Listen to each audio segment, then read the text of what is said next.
আসসালামু আলাইকুম রহমতুল্লাহ।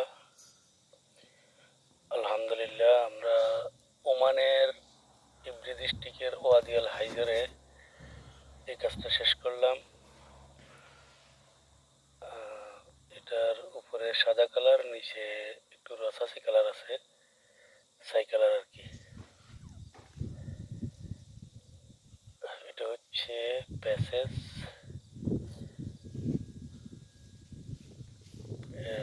প্যাসেজ। আর এটা হচ্ছে কোস লাগাইলাম, এটা কোস।